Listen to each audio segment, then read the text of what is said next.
Bismillahirrahmanirrahim. Assalamualaikum warahmatullahi wabarakatuh. Perkenalkan, nama saya Novita Safitri dengan NIM 20240501020001. Saya dari program studi perbankan syariah kelas C.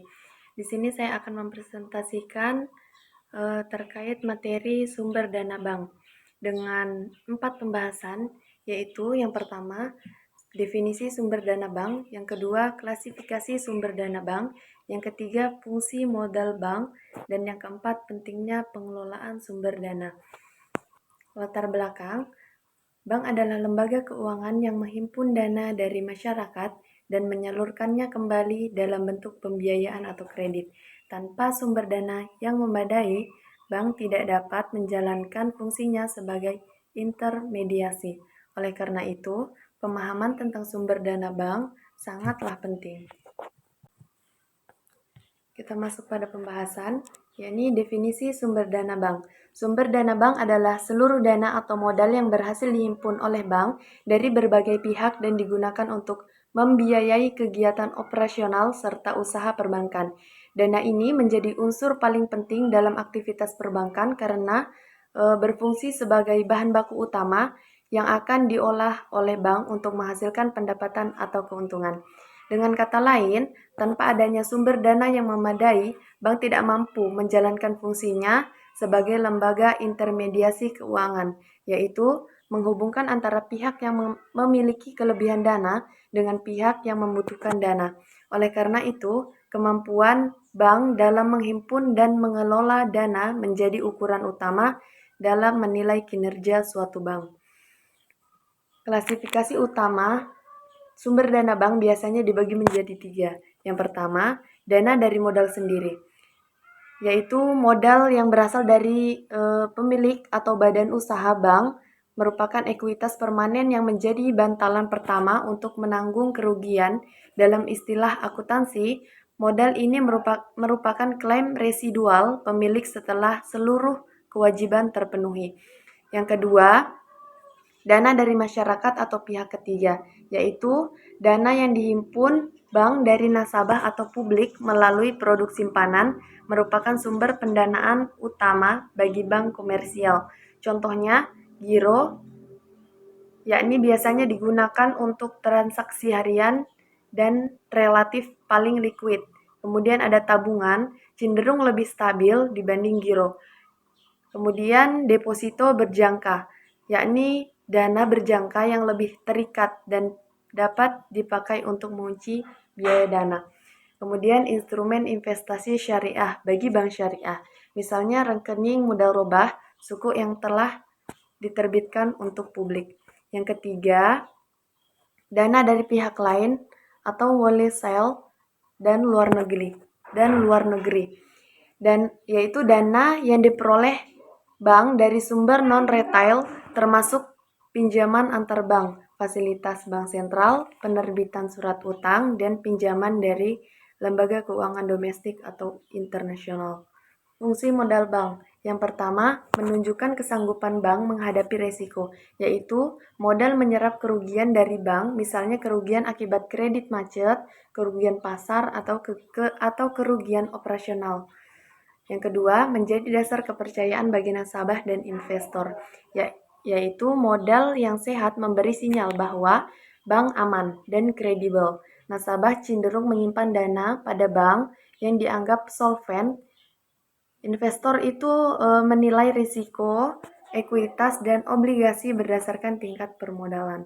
Yang ketiga, sumber pendanaan awal untuk operasional bank.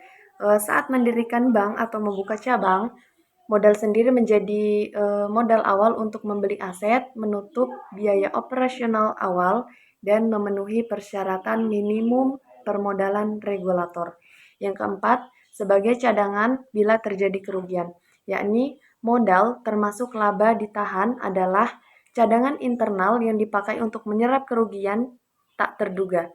Selain itu, bank biasanya juga membentuk provisi untuk mengantisipasi kerugian kredit. Provisi mengurangi laba, modal tetap jadi benteng terakhir. Yang ketiga, mendukung ekspansi usaha agar bank dapat berkembang. Regulasi modal mengikat kemampuan bank menyalurkan kredit. Untuk menambah aset berisiko, bank harus mempunyai modal yang memadai. Jadi, modal yang kuat memungkinkan ekspansi, membuka cabang, menambah portofolio kredit baru, dan investasi teknologi. Kemudian pembahasan yang terakhir, pentingnya pengelolaan bank. Yang pertama ada menjaga likuiditas. Likuiditas berarti kemampuan bank untuk memenuhi kewajiban jangka pendeknya, terutama dalam menyediakan dana tunai bagi nasabah yang ingin menarik uangnya sewaktu-waktu. Yang kedua, menjamin profitabilitas. Selain menjaga likuiditas, bank juga harus mampu memanfaatkan dana yang dihimpun dari masyarakat untuk menghasilkan keuntungan profitabilitas.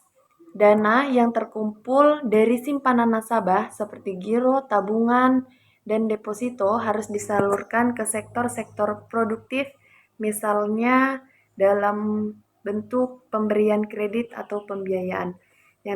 Yang ketiga, menjaga solvabilitas. Solvabilitas menunjukkan kemampuan bank untuk memenuhi seluruh kewajibannya dengan menggunakan total aset yang dimilikinya.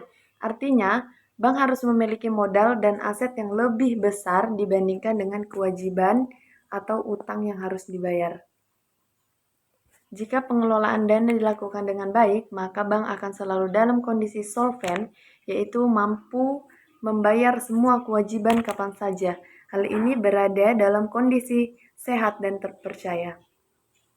Kesimpulan, modal dan dana bank merupakan dua komponen paling penting dalam operasional sebuah bank. Modal bank berfungsi sebagai fondasi utama yang menunjukkan kekuatan dan ketahanan bank dalam menghadapi risiko, menjadi dasar kepercayaan nasabah dan investor, serta sebagai sumber dana awal untuk menjalankan kegiatan usaha. Modal juga berperan sebagai cadangan ketika terjadi kerugian dan menjadi penopang utama bagi ekspansi serta pengembangan bisnis bank di masa depan. Sementara itu, pengelolaan dana berperan memastikan bahwa dana yang dihimpun dan dikelola oleh bank digunakan secara efisien dan aman. Pengelolaan ini harus mampu menjaga likuiditas, profitabilitas, dan solvabilitas. Dengan modal yang kuat dan pengelolaan dana yang baik, bank dapat beroperasi secara stabil, dipercaya masyarakat, serta mampu berkontribusi terhadap pertumbuhan ekonomi nasional. Kombinasi keduanya menjadikan bank tidak hanya berorientasi pada keuntungan, tetapi juga menjaga kepercayaan publik dan keberlangsungan sistem keuangan. Itulah tadi materi tentang sumber dana bank. Semoga bermanfaat bagi kita. Kurang dan lebihnya mohon dimaafkan. Wabillahi taufiq wal hidayah. Wassalamualaikum warahmatullahi wabarakatuh.